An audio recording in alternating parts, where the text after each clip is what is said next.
बिस्मिल्लाहिर्रहमानिर्रहीम। अस्सलाम वालेकुम नाज़रीन, आप यूट्यूब चैनल देख रहे हैं, मैं इमरान खान हूँ।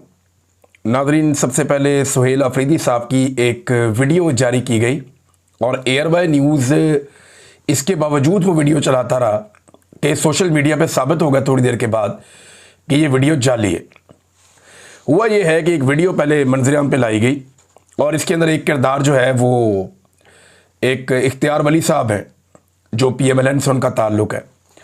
उनका भी इसमें एक किरदार है। इस वीडियो के हवाले से दावा ये किया गया और एयरवाई पे हेडलाइन चलाई गई कि ये वीडियो 9 मई की है और इस वीडियो में Suhail Afridi core commander house के ऊपर लाहौर में हमला कर रहे हैं। अब ये 2 नंबरी 10 मिनट पे सोशल मीडिया ने पकड़ ली, क्योंकि सुहेल अफरीदी तो 9 मई वाले दिन लाहौर में था ही नहीं। सुहेल अफरीदी तो 9 मई को लाहौर में आया ही नहीं।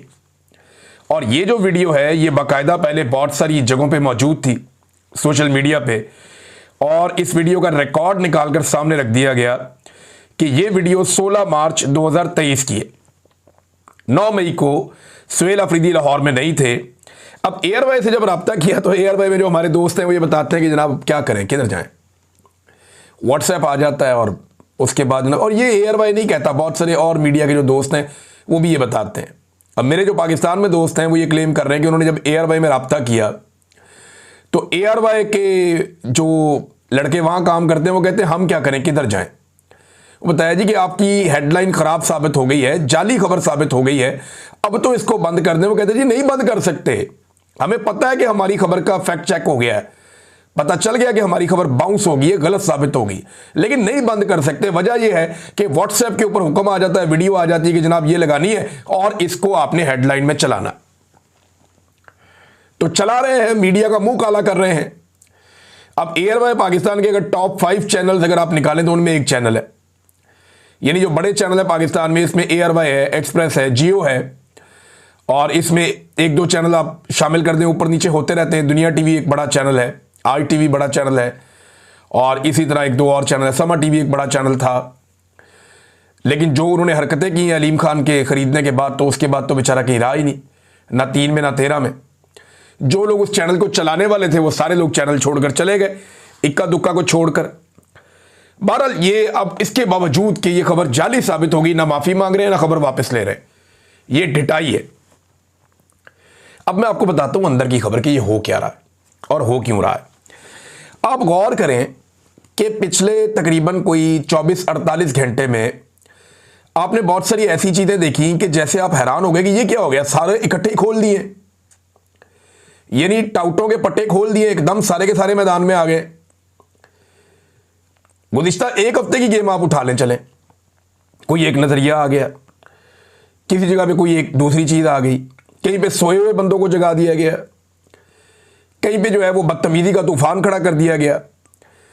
आप ना अगले 27-28 दिन अब ये तमाशा देखेंगे, क्योंकि ये नवंबर का महीना है, ये आपने याद रखना है। रोजाना आपको नई नई खबरें मिलेंगी, अजीबोगरीब कहानियां आप सुनेंगे, कई स्कैंडल्स बेनकाब होंगे, ऑडियो वीडियो से भी खेला जा सकता है, क्योंकि ये महीना आर्मी चीफ की एक्सटेंशन का महीना होता है, उनकी नौकरी के फैसले का महीना होता है, और ये बड़ा तूफानी किस्म का महीना होता है पाकिस्तान में। जब तक फैसला नहीं होता तब तक ये हर 3 साल के बाद आता है, इसमें आर्मी चीफ को तब्दील होना होता है या उसको एक्सटेंशन मिल जाती है। तो सोशल मीडिया की तवज्जो हटाओ मुहिम इस वक्त जारी है। इसके लिए रोजाना आपको नई खबर, नया नजरिया, नई पार्टी, नई चीजें आपको रोजाना फीड की जाएंगी, तवज्जो भटकाई जाएगी। खवातीन के साथ जो है जिस किस्म का सलूक वो शेर अफजल मरवत ने और वो तलत हुसैन ने, इन लोगों ने जिस किस्म की गुफ्तगू की है, एक खातून सहाफी के बारे में डूब के मर जाना चाहिए इनको, बेशर्मों को। भाई हम सबके घरों में खवातीन है, आप ऐसे तो नहीं कर सकते। अगर आपकी किसी खातून पे आमने सामने बहस हो जाए वो एक अलग बात है, लेकिन आप उसके कैरेक्टर के ऊपर तो इस तरह नहीं कर सकते। मेरी बदतरीन मुखालफत है, मरियम नवाज साहिबा ने बड़ी ज्यादती भी की है, लेकिन इसके बावजूद मैंने कभी उनकी निजी जिंदगी पे एक लफ्ज नहीं बोला हुआ, कभी नहीं बोला मैंने। भाई उनकी पॉलिटिक्स के ऊपर बात करें, आपको उनकी बात पसंद नहीं, आप उसके ऊपर बात करें, आप उनके खिलाफ इस किस्म की घटिया गुफ्तगू नहीं कर सकते। लेकिन ये की जा रही है, उसकी 2-3 वजूहात हैं। एक तो ये है कि ये कैरेक्टर बिल्कुल इररेलेवेंट हो गए, चाहे सहाफत में चाहे सियासत में, कोई इनकी तरफ तवज्जो ही नहीं देता। तो अब ये गंद उछाल के तवज्जो लेना चाह रहे हैं कि जनाब देखिए हम कितने गंदे, हम कितना गंद फैला रहे हैं आपके लिए, हमारी तरफ तवज्जो करें, नजर करम करें। ये इनका रीजन मुझे समझ आता है। तो नाज़रीन, बहुत सारी चीजें आपको जो है ना वो अब बहुत सारे पुराने गुब्बारों के अंदर हवा भरी जाएगी और नवंबर के बाद बतदरीज ये सिलसिला रुक जाएगा। नवंबर के महीने में आपको रोजाना नई नई कहानियां सुनने को मिलेंगी। अभी आप देखें इमरान इस्माइल साहब वो एक के बाद एक टॉक शो कर रहे हैं, सोशल मीडिया पे आ रहे हैं, फवाद चौधरी साहब भी आ रहे हैं। इमरान इस्माइल साहब की अपनी वीडियो है जिसमें उन्होंने इमरान खान साहब को टाटा बाय बाय किया हुआ है कि भाई मैं नहीं आता, अब मैं जा रहा हूं। अब वापस आ गए हैं। और देखें जब उन्हें निकाला गया था तो वो खुशी से तो नहीं गए होंगे, मार मार के सबसे पार्टी छुड़वाई थी। फवाद चौधरी हो, इमरान इस्माइल हो, अली जैदी हो, बाकी लोग हों, असद उमर हो, नहीं मार खा सके, छोड़ दी इन्होंने पार्टी। अब जिन लोगों ने मार खाई हुई है वो कहते हैं जी हम तो इनको नहीं आने देते। फिर ये अलग पंगा है, ये फैसला इमरान खान ने करना है। लेकिन देखें ये लोग भी एकदम बहुत ज्यादा मुतहर्रिक हो गए नवंबर के महीने में।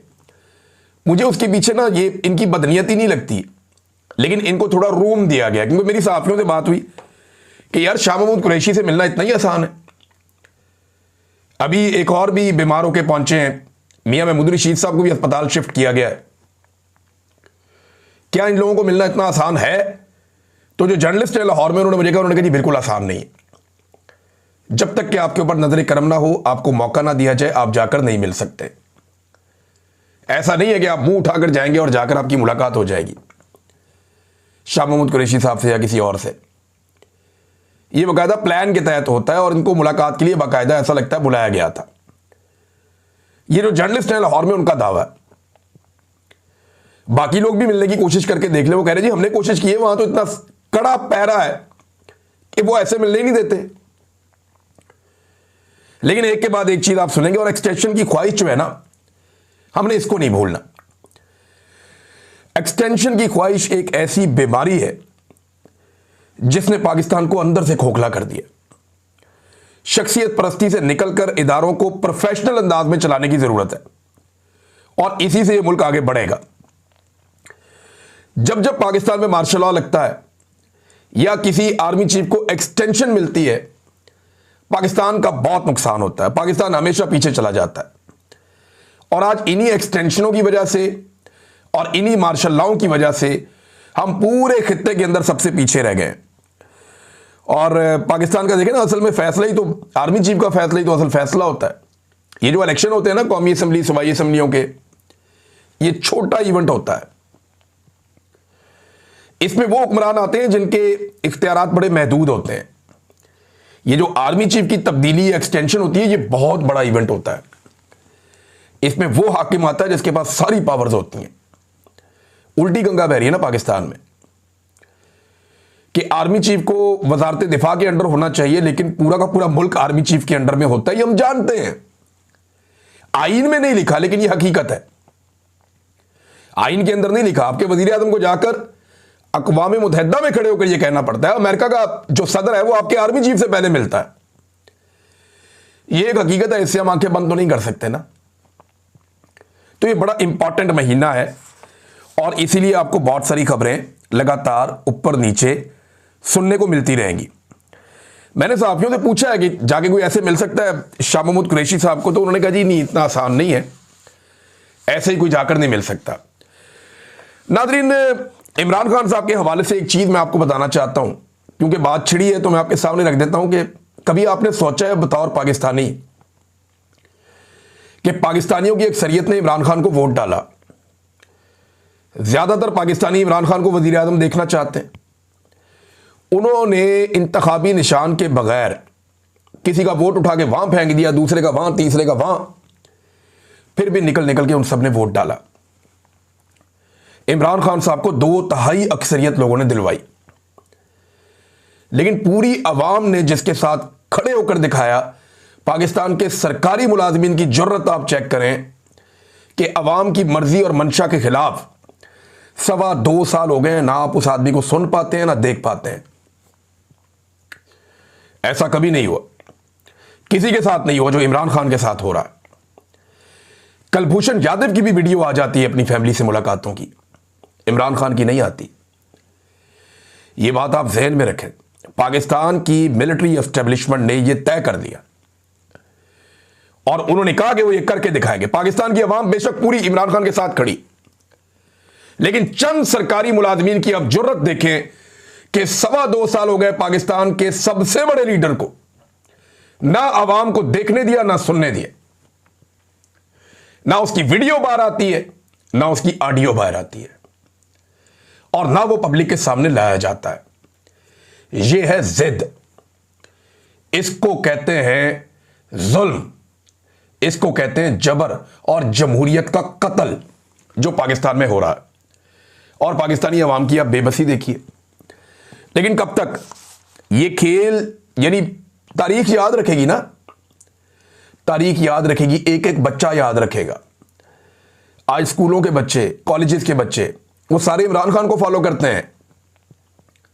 ये याद रखेंगे कि पाकिस्तान की मिलिट्री एस्टेब्लिशमेंट ने पाकिस्तान के सबसे मकबूल लीडर के साथ क्या किया था। आप 50 साल बाद भी इस दाग को नहीं धो पाएंगे। भुट्टो इमरान खान की निस्बत बहुत कम मकबूल आदमी था। आज तक आप वो जख्म चाट रहे हैं जो भुट्टो आपको दे गया है। सोचें अगर इमरान खान को कुछ हुआ तो तारीख में क्या लिखा जाएगा। लोग सिर्फ ये नहीं कहेंगे कि इस वक्त कौन आर्मी चीफ था और कौन डीजीआई सही था, नहीं, पूरे के पूरे निजाम के ऊपर दाग लगेगा। मिलिट्री एस्टेब्लिशमेंट जख्म चाटती रहेगी लंबे अरसे तक, अवाम माफ नहीं करेंगे। ये मैं आज वार्न कर रहा हूं और ये होगा। और जब जब ये होगा मैं याद दिलाऊंगा, मैंने पहले कहा था, क्योंकि मैंने आपको 3 साल पहले कहा था कि आपको पहली मर्तबा टक्कर के लोग मिले, बाद आ जाओ, ये हरकत ना करना। उससे भी 2 साल पहले मैंने कहा था 2020 में कि इमरान खान आपसे पूछेगा नहीं कि मुझे क्यों निकाला, वो आपको बताएगा कि मुझे क्यों निकाला। वो हैप्पी बर्थडे टू यू नहीं कहेगा, वो आपके गले पड़ जाएगा। ये तजर्बा मत कीजिएगा। 2020 में मैंने कहा था। आज 5 साल हो गए, उस बात को साबित हो रही है ना।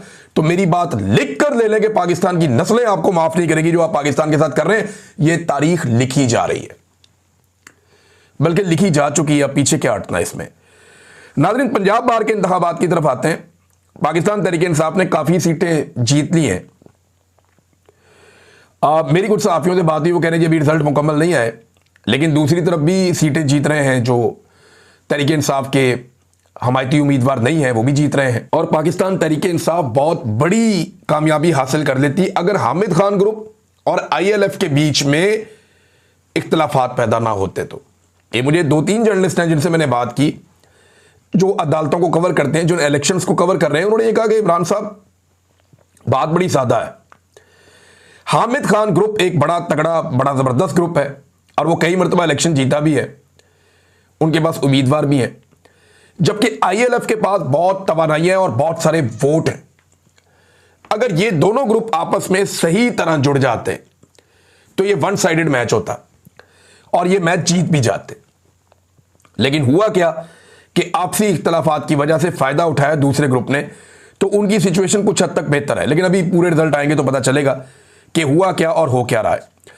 नाज़रीन, एक मैं पहली दफा शाबाश देना चाहता हूं पंजाब हुकूमत को। वैसे तो मैं इसे टिकटॉकर हुकूमत कहता हूं और ये जाली हुकूमत है। हुकूमत करने का जवाब तो इनके पास है नहीं, टके का जवाब नहीं है इनके पास हुकूमत करने का। लेकिन एक पेपर मैंने पढ़ा और ये खानेवाल से एक पेपर आया और असिस्टेंट कमिश्नर की जानिब से पेपर जारी किया गया, ये पंजाब हुकूमत का है। ये पेपर पढ़ने के बाद मेरा दिल किया कि शाबाश देनी चाहिए। जरा पेपर मैं आपके सामने पढ़ के बताता हूं। ये जनाब उन मौलवियों के लिए है जिन्हें या तो वजीफा दिया जाएगा या जो मसाजिद के अंदर इमाम मस्जिद का किरदार अदा करेंगे। नंबर 1, वो मौलवी इस बात का इकरार करेगा, इकरारनामा, मैं दर्ज झेल शराइत और ज़वाबित पर मुकम्मल तौर पर अमल करने का इकरार करता हूं। नंबर 1, मैं मस्जिद के प्लेटफॉर्म से किसी किस्म की मजहबी मुनाफरत, फिरका वाराना या इश्तियाल अंगेज तकरीर या बयान नहीं करूंगा। नंबर 2, मैं किसी भी किस्म की हुकूमत पाकिस्तान, रियासती इदारों या कौमी क़यादत के खिलाफ तकरीर या बयान नहीं दूंगा। नंबर 3, मस्जिद का लाउड स्पीकर सिर्फ आज़ान, खुतबा जुमा और इंतज़ामी ऐलानात के लिए इस्तेमाल किया जाएगा। नंबर 4, मैं मस्जिद को अमन, रवादारी और बामी भाईचारे के फ़रोग का मरकज़ बनाऊंगा। नंबर 5, मैं मस्जिद के प्लेटफॉर्म से किसी सियासी सरगर्मी या जमाती तशहीर में हिस्सा नहीं लूँगा। नंबर 6, मैं मस्जिद में नफरत अंगेज या फिरका वराना मवाद की तकसीम या नुमाइश की इजाज़त नहीं दूंगा। नंबर 7, मैं ज़िला और तहसील इंतज़ामिया, पुलिस और महकमा औकाफ के तमाम अहकामात पर अमल दरामद का पाबंद होऊंगा।